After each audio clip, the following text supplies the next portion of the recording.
بسم اللہ الرحمن الرحیم القرآن حیاتی.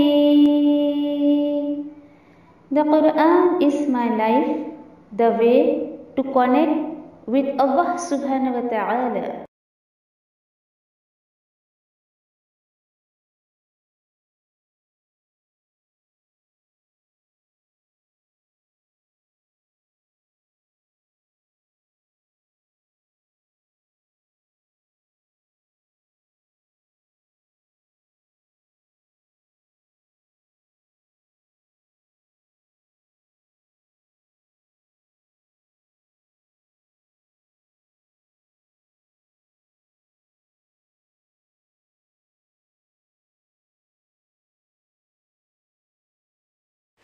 السلام علیکم ورحمۃ اللہ وبرکاتہ.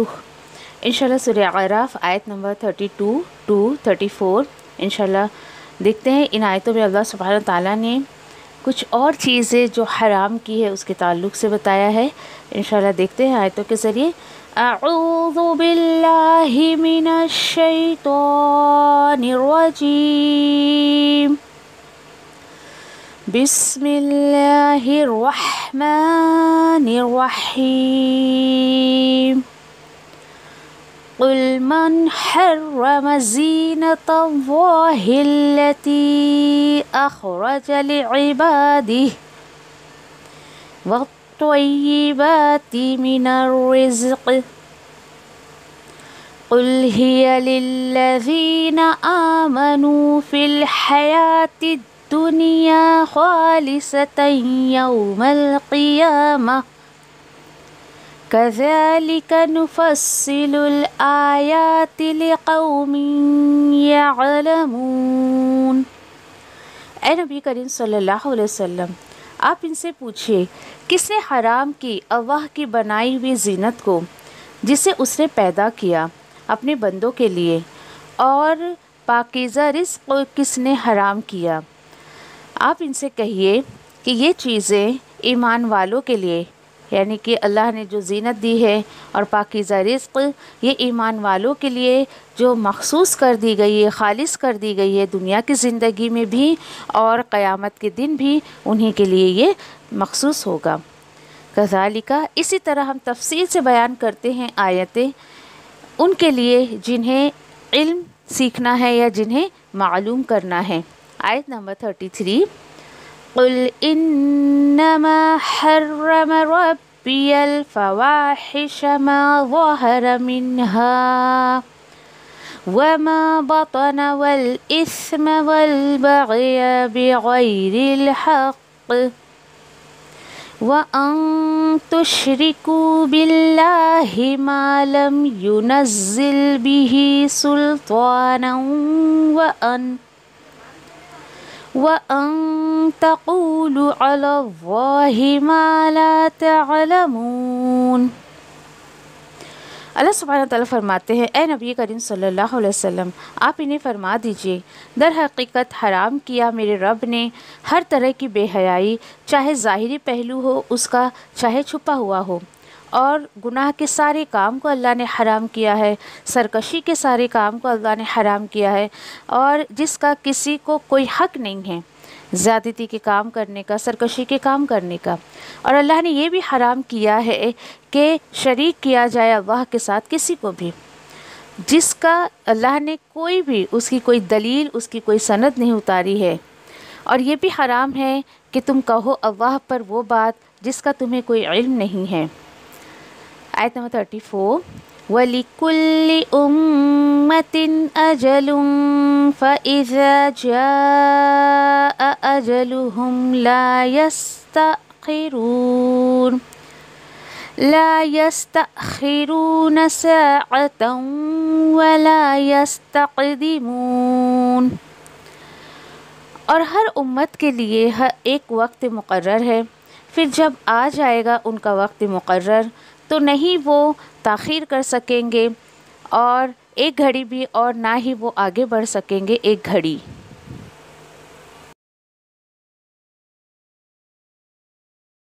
انشاءاللہ سورہ اعراف آیت نمبر 32 سے شروع کرتے ہیں۔ بات چل رہی تھی لباس کے تعلق سے۔ اب خود اللہ سبحانہ تعالیٰ نے دیکھے یہاں پر کہہ دیا کہ آپ ذرا ان سے پوچھئے من حرم زینت اللہ التی اخرج لعبادہ والطیبات من الرزق، سے پوچھئے ذرا نبی کریم صلی اللہ علیہ وسلم کس نے حرام کیا اللہ کی بنائی ہوئی زینت کو۔ دیکھیں یہاں پر زینت سے کیا مراد ہے، لباس کی بات چل رہی ہے کہ کچھ لوگ کل جیسے میں نے آپ کو بتایا تھا پچھلی آیتوں میں کہ کچھ لوگ تقوی کے نام پر اچھا پہننا نہیں چاہتے ہیں، اچھا کھانا نہیں چاہتے ہیں، تو اللہ سبحانہ تعالیٰ کہہ رہے ہیں خود کہ کس نے حرام کیا۔ حیرت کی بات ہے کہ کچھ لوگ دیکھیے کہ کچھ بزرگوں کے کہنے پر، کچھ جو ہے وہ پیروں کے کہنے پر کچھ چیزیں اپنے اوپر روک لیتے ہیں۔ روک لینا ہی حرام کر لینا ہے کہ جس کا حکم اللہ نے دیا ہے کہ تم یہ پہن سکتے ہو، اوڑھ سکتے ہو۔ پھر جیسے کہ پچھلی آیت میں نے آپ کو یہ بھی بتایا ہے کہ کچھ لوگ جو ہے وہ تقوی کے نام پر، دین کے نام پر کہ نہیں بھائی چونکہ ہم بہت دیندار ہیں تو ہم اچھا پہن نہیں سکتے، کھا نہیں سکتے، تو ان تمام باتوں کی نفی کرتی ہے یہ آیت۔ اللہ سبحانہ تعالیٰ خود کہہ رہے ہیں کہ بتاؤ بھائی کس نے حرام کیا۔ حرام سے مراد کہ تم نے خود ہی اپنے اوپر ان چیزوں کو کیوں روک لیا۔ اچھا یہ تو وہ زینت ہے، یہاں پر پہناوے کو، ڈریسنگ کو اللہ سبحانہ تعالیٰ زینت کہہ رہے ہیں، اور لباس کو اللہ سبحانہ تعالیٰ نے خود کہا ہے کہ ہم نے نازل کیا، یعنی کہ ڈریسنگ کے شعور کو ہم نے آسمان سے نازل کیا ہے۔ اور ان چیزوں کو بھی کس نے حرام کر لیا ہے جو ہم نے اپنے بندوں کے لیے نکالا تھا، رزق، پاکیزہ رزق۔ تو سوچیے ذرا، آج دیکھیے کہ بہت ساری باتیں خیر پچھلی آیتوں میں ہو گئی، اس لیے یہاں بہت زیادہ تفصیل میں نہیں کہوں گی کہ بار بار جیسے کہ میں نے آپ سے کل بھی کہا تھا کہ کچھ لوگ کھانے پینے میں بھی نہیں بھائی ہم یہ چیز تو جنت میں جا کے کھائیں گے، یہاں نہیں کھائیں گے۔ تو دیکھیے اللہ سبحانہ تعالیٰ کے خزانے میں کوئی کمی نہیں ہے۔ ایسا کیوں سوچتا ہے انسان کہ یہاں کھا لے گا تو نعوذ باللہ اللہ سبحانہ تعالیٰ اس کو جنت میں نہیں دے سکتے، استغفر اللہ۔ ایسی سوچ رکھتا ہے مسلمان۔ بلکہ ٹھیک ہے، اب خود یہاں پر دیکھیں کہ جو لوگ ایسا کام کرتے ہیں ان کے پاس تو کوئی جواب نہیں ہے، تو خود اللہ سبحانہ تعالیٰ نے نبی کریم صلی اللہ علیہ وسلم سے کہا کہ آپ ان سے کہہ دیجئے ہِیَ لِلَّذِینَ آمَنُوا فِی الْحَیَاةِ الدُّنْیَا خالصۃ یوم القیامہ۔ آپ ان سے کہیے کہ یہ جو چیزیں ہیں ایمان والوں کے لیے دنیا کی زندگی میں بھی، اور یہ بہت اسپیشل اور خالص ہوں گے انہی کے لیے قیامت کے دن۔ اب فیصلہ خود اللہ سبحانہ تعالیٰ نے انسان کے ہاتھ میں رکھ دیا۔ یعنی یہ دیکھیں کہ جو انسان، ایک بہت سیدھی سی بات بتاؤں، جو انسان بہت زیادہ اپنے آپ کو اوپن کر کے چلتا ہے نا، اس کا تعلق اللہ سے بہت ہی کمزور ہوتا ہے۔ اور جو بندہ، اگر ہم جیسے عورتیں ہیں تو عورتوں کی بات میں کروں آپ سے، کہ جو عورت اپنے آپ کو بہت زیادہ یعنی کہ ڈھانک کر اور بہت زیادہ یعنی اپنے آپ کو جو ہے وہ اللہ کے قریب کرنی چاہتی ہے، تو وہ اپنے آپ کو اللہ کے حکم پر عمل کرنے کے قابل بناتی ہے، کوشش کرتی ہے کہ اس طریقے سے میں اللہ کے حکم پر عمل کروں۔